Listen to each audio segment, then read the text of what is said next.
Fala, meus amigos, bom dia, boa tarde, boa noite, tudo bem?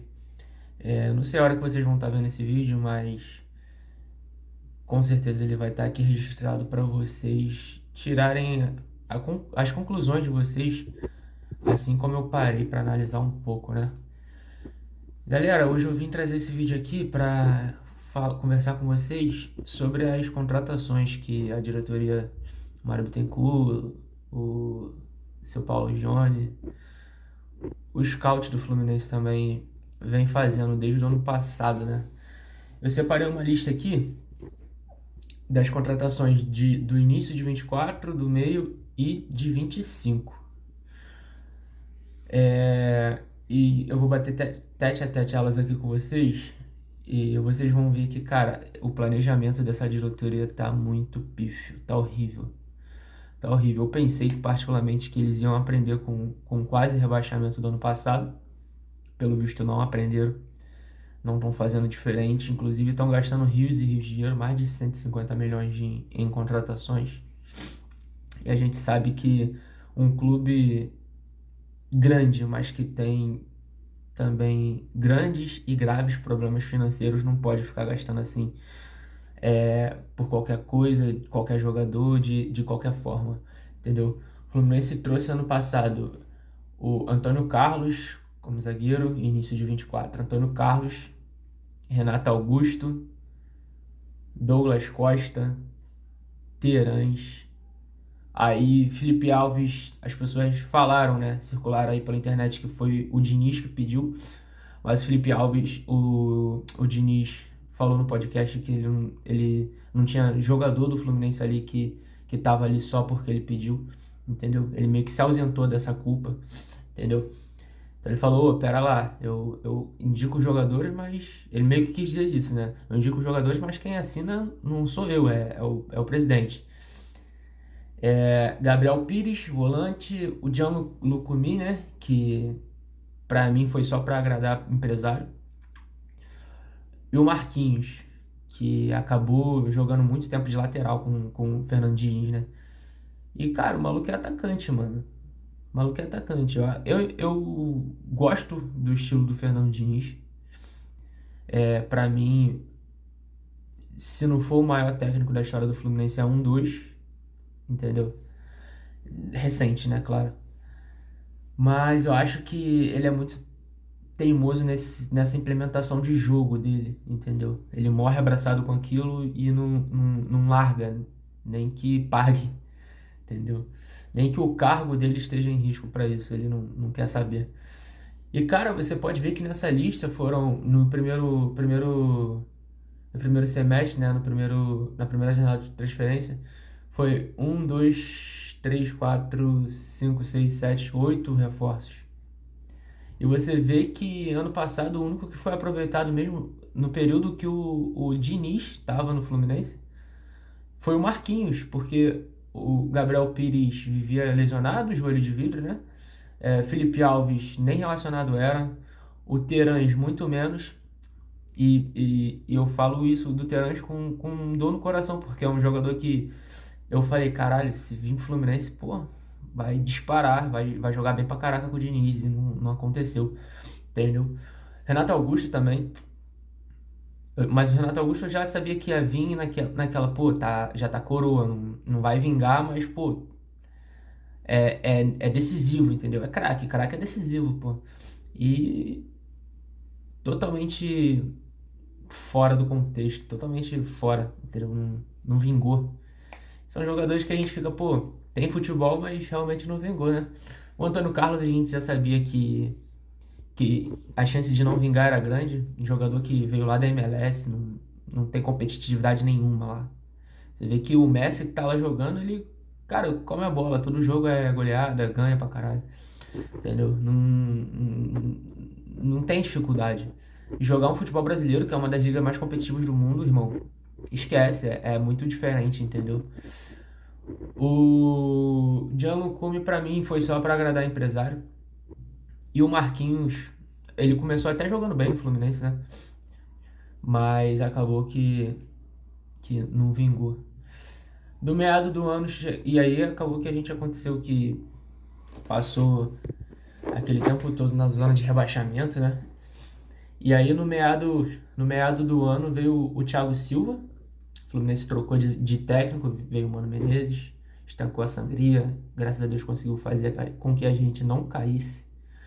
O volante Nonato, que até hoje, pra mim, não fede nem cheira, é um jogador muito ok, não tem muito que falar do Nonato, não.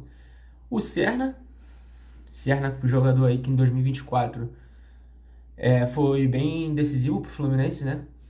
Fez seus golzinhos ali e conseguiu fazer com que a gente embalasse ali no Campeonato Brasileiro e saísse daquela situação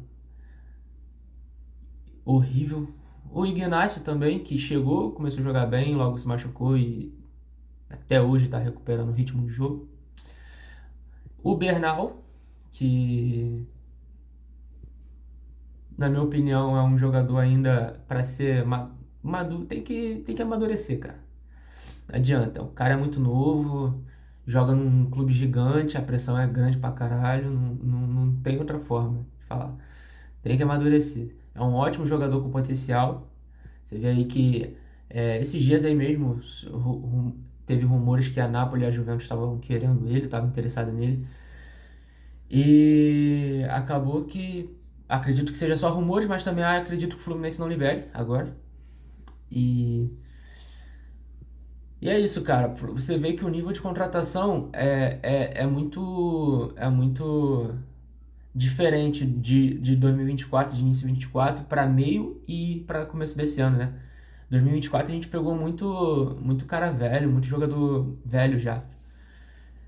No meados de 24 a gente já pegou jogadores para ajudar a gente a sair daquela, porque nossos pontas não estavam ajudando nada.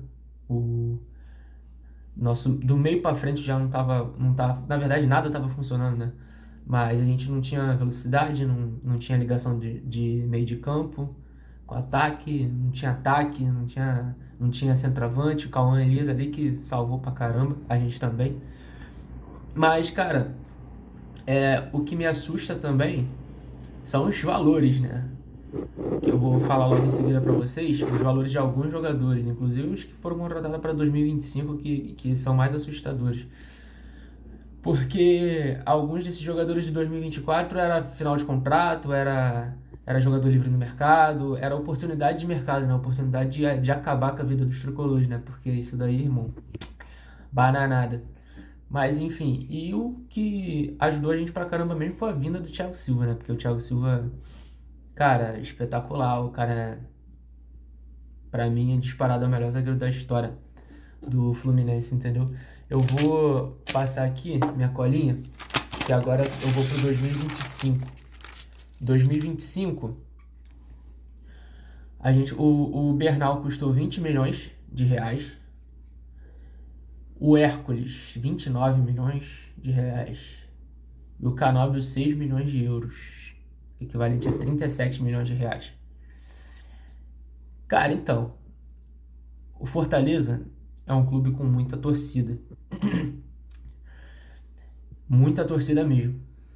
Mas não se compara ao Fluminense. Não se compara. Fortaleza é um clube regional ali do Ceará, entendeu? O Fluminense é um clube mundial, irmão. Onde tu for no mundo tem torcedor do Fluminense, entendeu? Então, eu acredito que tenha um peso. Tenha um peso do Hércules, jogador do Fortaleza, pro Hércules vir e jogar no Fluminense o que ele jogou no Fortaleza.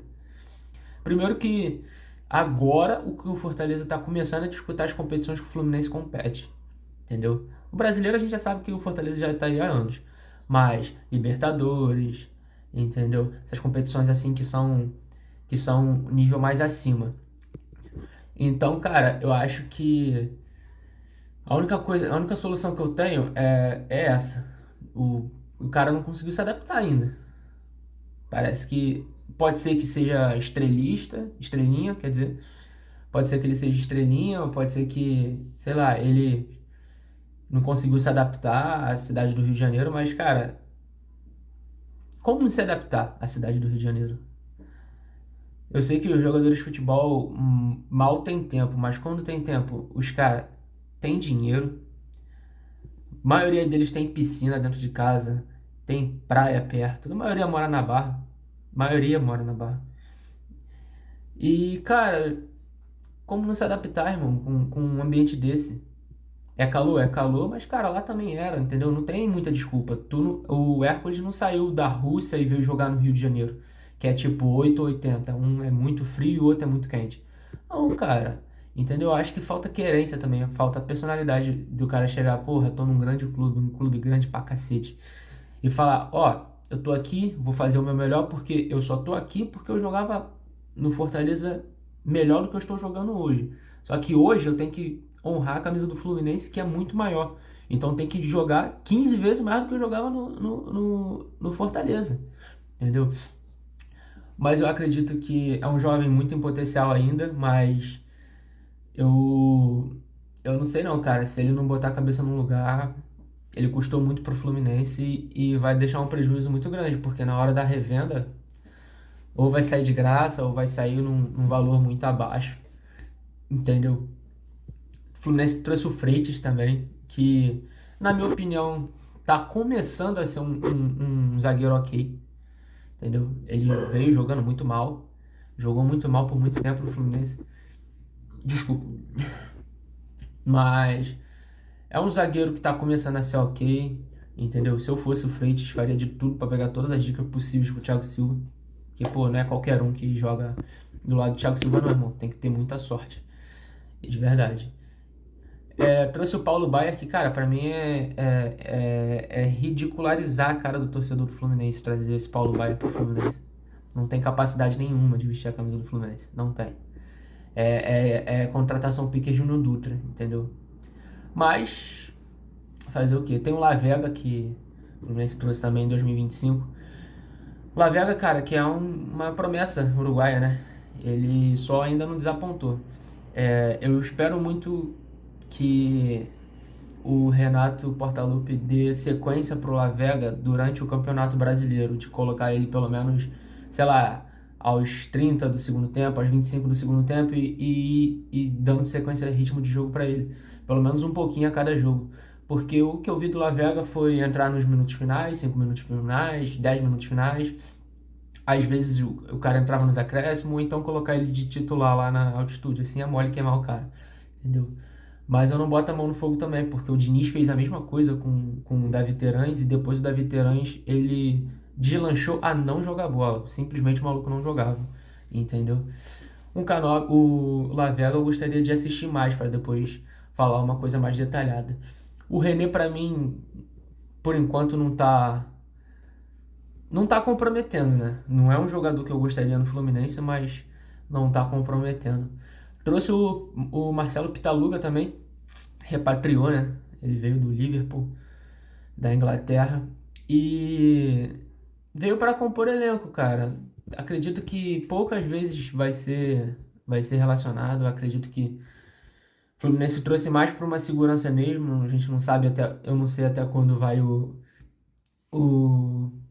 contrato do Vitor Eudes, mas eu não sei o que que passa na cabeça dessa diretoria de trazer o Pitaluga tendo o Vitor Eudes. Claro que o Pitaluga para mim é mais goleiro que o Vitor Eudes, mas sendo sincero para você, eu acredito que o Fluminense vai até no mercado quando o Fábio estiver próximo de se aposentar.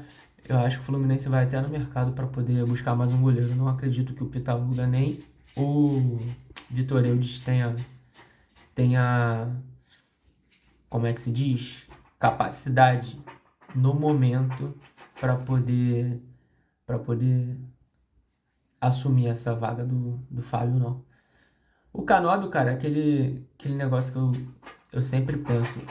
O Canóbio é um jogador que ele... O Canóbio, ele é um jogador que no Atlético Paranaense ele me agradava muito. Quando eu ia ver os comentários da torcida do Atlético, eram sempre contra o que eu via ele jogar. Então eu falei, cara, vamos lá, né? Vamos pensar como os caras pensam, porque não adianta eu chegar e ver 10, 20 minutos do Canóbio jogando A torcida deles lá que sabe, entendeu? Como que é. E aqui no Fluminense não tá sendo diferente, irmão, porque foi uma contratação de 37 milhões de reais, entendeu? Pelo que eu pesquisei, possa ser que eu esteja errado. Mas se não é a maior contratação da história do Fluminense, é uma das maiores.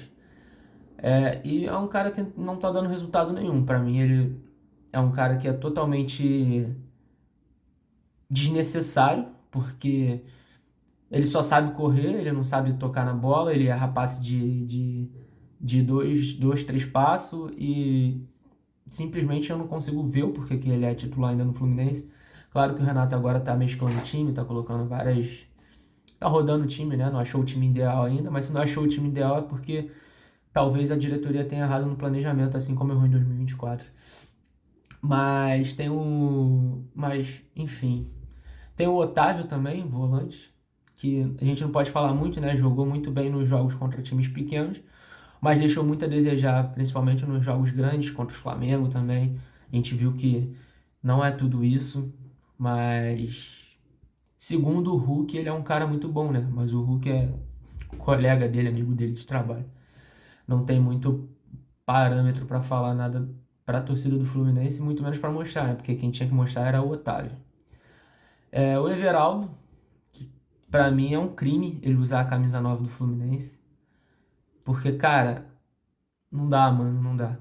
Ele usar a camisa 9 do Fluminense pra mim é um absurdo, entendeu? Eu acho que o Fluminense nessa janela de meado do ano ele tem que contratar um centroavante. O Fluminense não tá seguro no ataque, entendeu? Eu acho que os pontas do Fluminense vão dar um pouco de trabalho no fato de que ninguém tá jogando bem ali, além do Ares. E o Ares, quando o Ganso não tá bem, agora que o Ganso voltou, né? Mas o Ganso ainda não tá bem, não tá com ritmo de jogo para jogar um jogo do Campeonato Brasileiro da Série A, da Elite, entendeu? E o Ares às vezes joga mais recuado, né? E aí sempre dá a oportunidade de ir mais um atacante de lado para ajudar. Então, e aí você acaba vendo que realmente não tá funcionando, entendeu? Não tá funcionando. A gente não tem bons atacantes.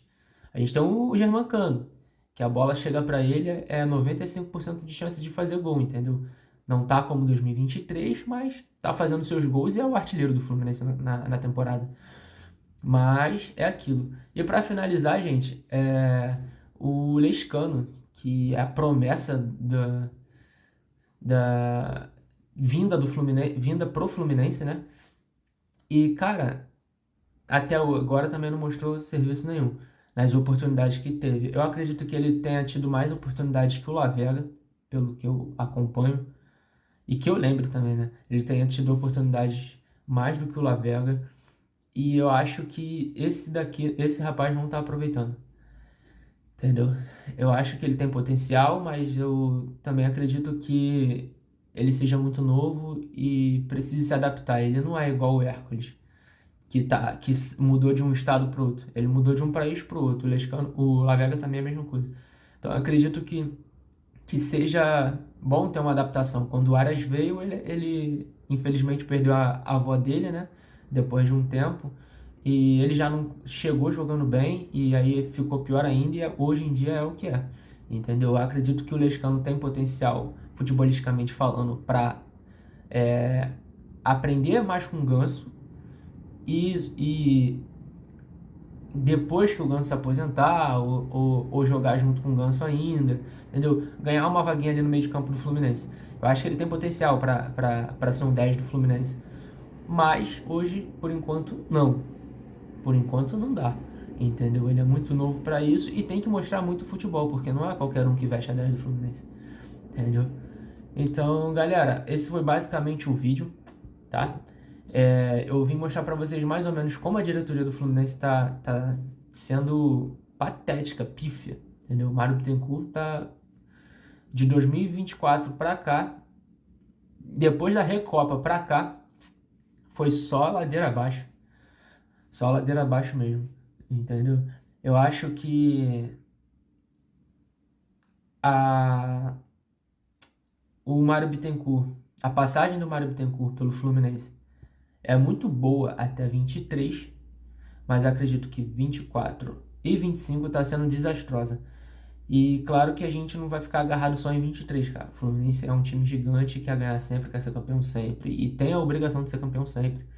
Tem essas que a gente tem que brigar para rebaixamento. Não, cara. Isso aí é coisa de Vasco, Botafogo, essas porra aí. Fluminense não é assim, não. Fluminense há 4 anos aí tá ganhando título. Entendeu? Já há 3, 4 anos aí ganhando título todo ano. Nem que seja o Carioca, mas tá ganhando. Entendeu? E tem potencial para ganhar muito mais, cara. O Fluminense é grande.